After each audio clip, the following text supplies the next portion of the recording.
In what months did we hit our target and when didn't we? Well, this is one of the most common business questions that have to be answered in analytical reports. And in Power BI, you can really nicely do that with a visual like this, where you have a little circle for each month with color coding applied. And when you want to see the day-by-day development, you just click on it. And then right next to it, we see the day-by-day development. Now, to set this up is actually quite easy. And in this video, I'm going to show you step by step how to do this.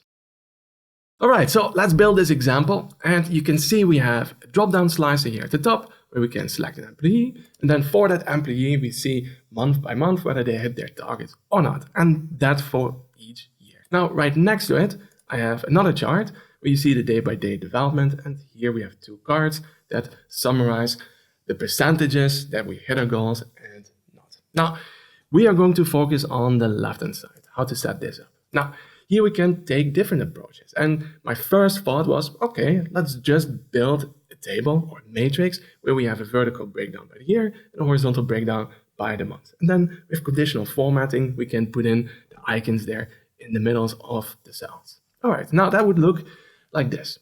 Now, of course, I could have made it a little bit prettier, but it's about the idea. Now, here you see we have year on rows and we have the month name, the short month name on columns. And then on values, I have a status marker table. Now, let me show you this measure. And you see this measure just returns a 1 or 0 if the goal met percentage is equal to 51% or higher. Now, that measure I then used over here on formatting for that measure. So here we have icons, and here when the value is 1, I return the green one, otherwise gray. All right, good.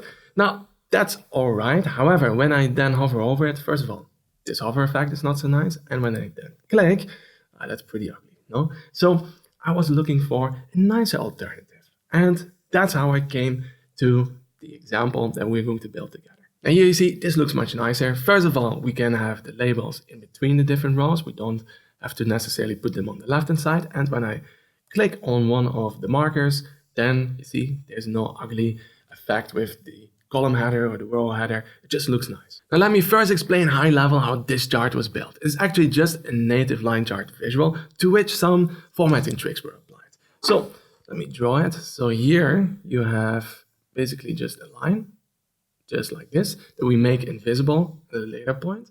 And then we just keep the markers. So over here, all of these dots that you're seeing, these are markers, okay? And then to get this for every single year, we have basically just small multiples. All right, so, let us repeat that same visual year by year. And that's it. All right, so let's go over all of these steps. I'm gonna start all the way at the beginning with a line chart. So let's choose a line chart. I'm going to put it right next to the solution. I'm gonna make it a little bit bigger. And then here we want to have, first of all, a breakdown by month. So I'm gonna go to my data pane, date table, and here we have the short month name. Let's go for that one and put it on the x-axis. Okay, and now I want to have these different buckets for the year. This we achieve by taking the year and putting it on small multiples. Now that gives us a quadrant, but I want to have them underneath each other. So we go to formatting options, small multiples, increase the number of rows to 4, columns to 1. All right, good. Now, here, the year name doesn't show. That's probably because there's not enough space. So I'm going to make the title a little bit smaller, switch to maybe Segui, and let's turn the title off. Now there's enough space so we can see the year names. All right, that's good. And I want to get rid of those borders in between, which is also over here in small multiples. Turn border off, and that's it. Okay, so that was step 1. Now we need to get these markers in, right? Now, for that, we are going to write separate measures that return either the month values where we hit the target or a second measure where we didn't, okay? So let's go into measures, and to save a little bit of time, I've already set up these measures, so I can just show you. So we have here the status marker is positive, where we are checking if we hit the target, that's 1, and well, if there's a value at all. And if so, then return a 1. And the same thing I did over here for negative, but I reversed the sign. All right. Now, these two measures we're going to drag and drop onto the y-axis. So that's the first one. Now I take the negative one as well, put that on there as well. Now, you see, we are already getting close. So basically, now we have that horizontal line going that we will make invisible in a second. Okay, now I just want to clean it up a bit. So the legend we don't need. And over here for the y-axis, we don't need to show the values, the title. We can just get rid of that. Now, I also want to get rid of the grid lines. So let's go here. Let's turn them off. However, it doesn't show. We have to go back first to y-axis, turn the values on, and then turn off the grid lines. And now we can turn it off. Okay, good, a little bug. Now, let me make this just a little bit bigger. And here on the x-axis, let's clean this up. Let's make this just normal gray, a bit smaller. All right, good. So now that we have this, we are going to put the markers in. Okay, so I'm going to go to markers. And then here, we can turn them on for all of the series, make them a little bit bigger, maybe 10, so that we can clearly see them. All right, and now we are pretty close already. However, that line in between doesn't look so nice. So we just have to get rid of it, right? So here on the lines, it's very tempting to deselect show for all series. And that's actually how I would have done it normally, but I figured out later on, then somehow there's a little bit of a bug when you start clicking that it doesn't always see or recognize that you clicked on the label. So therefore, we leave it on.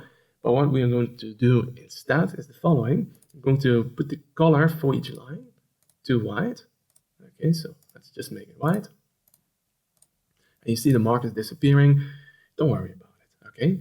And then we go back to markers, choose them, and then choose the color that you like. So over here, I'm just going to have that bright green color for the positive ones. The negative ones, you could make gray, or if I went for this dark color over here. Actually, I went for this one. All right, good. All right, so now that we have this, you see that these markers are actually closer to the year that's below it. Now to get them up a little bit, we go to the y-axis and set the range from 0 to 1.5. Remember, the dots show at 1. Okay, so we leave a little bit of space, but that gets the bubbles a little bit closer to the corresponding year.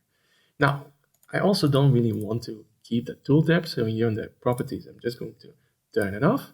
All right, and this could actually already be enough, but I think it looks nicer and with these little X's and check marks. So to get those in, well, there again, we could go two ways. The best option, I think, that gives you the most flexibility is to, well, add another series that is just a little bit below it, to which we are going to add data labels with the icon that we prefer. Okay, so let me show you how that would work. Quick side note, one of the most important things in Power BI is having clean data. Now, we can do this with all different kinds of transformations in Power Query. Now, I've put together 3 hours of video materials that walk you through all different kinds of transformations, which you can watch completely for free by clicking this link over here. Now, if that sounds interesting to you, then just follow the link, verify your email address, and you're in. That's it. I hope it helps you out. Let's go back to the video. Over here, you see I've added 2 more measures. Here we have status label positive. It's basically the same thing. However, instead of returning 1, I'm going to return 0.4. I'm basically adding a dot right below the dots that we already have, so that the marker can show above it. Okay, so why don't I just add data labels over here to these markers? Because so far, we don't have an option to say data labels on the marker. It's always above or below or next to it, but not on the marker, which is really annoying, and that's why we need this workaround. So I'm going to take over here status label positive and negative, add them also to the chart. You see it starts drawing our dots and lines. Now here we don't want to keep the dots and the lines, so markers I'm going to turn off, but only for the label series that I've just added. And then for the lines, we do the same. All right, so also here, turn them off. Okay, so now it looks the same again as before, but we have now the option to add data labels. Now when we turn it on, it turns it on for all of them. However, I want to turn it off for the markers and only keep them for the other 2. Okay, now they show, however, they're not so visible yet. So let's change the color to white. and I do that for both of them.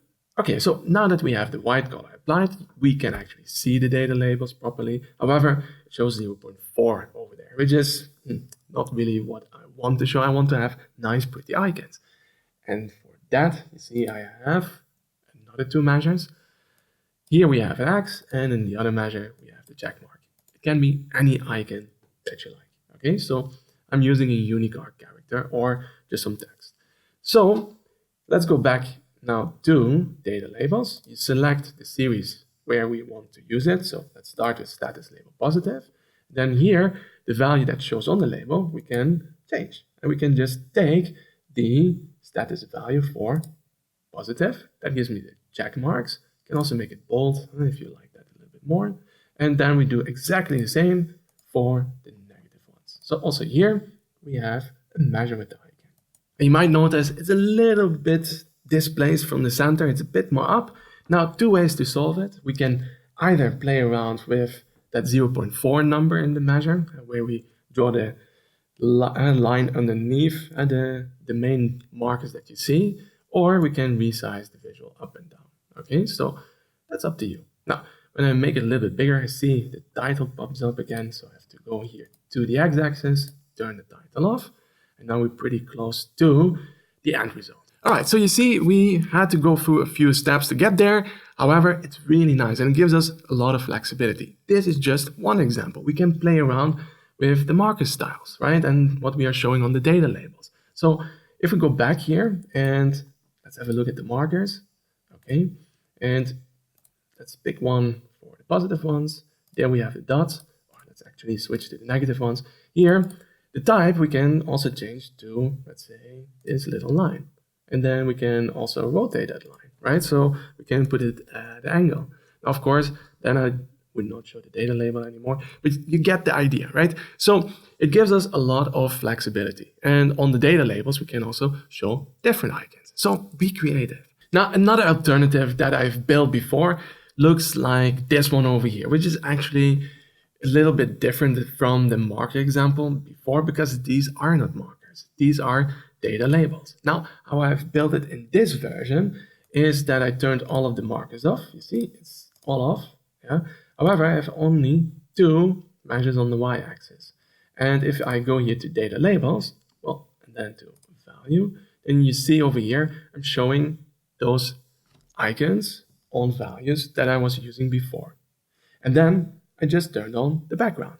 Now, the downside is, first of all, in this version, I cannot change the marker shape, so I cannot go for circles or anything else. Plus, when I start clicking around, the interaction is not so nice. So you see, when I click, it doesn't show what I clicked on, and you have to be a little bit more precise here. And then it shows the details on the right-hand side, but I don't know anymore which one I was actually clicking on. And that's kind of the downside of this approach, and therefore I didn't choose this one, and I like the one that we've built now together much more. You see, in our version, when I click, it looks much better. It's clear what I clicked on. Everything else gets grayed out. There's no ugly hover effect whatsoever. You can play around with custom tooltips, etc. All right, so this is definitely a step up from the table version that I showed you at the beginning and the data label version that I just showed you before. All right, now, and what about the right-hand side? How to build this so that it only appears when I make a selection in the first chart? Well, if you want to know how this is built, just check out this video over here, where I walk you through all of the steps to make that work. All right, so these are all the steps that you need to go through to set up this example. Let me know your thoughts in the comment section below. And is this something that you would use? Well, let me know. Maybe you have some other good alternatives as well. Share it with the community. And if you want to learn more tips and tricks just like this one, then check out these videos over here. If you want to build reports together with me from beginning to end, then check out my design transformation program over here. We have a self-paced version and a live version. And if you want to just upskill your Power BI skills, get a really good foundation, then check out my PL300 Power BI for Analysts program over here. Now, thank you for watching, and I hope to see you in the next video.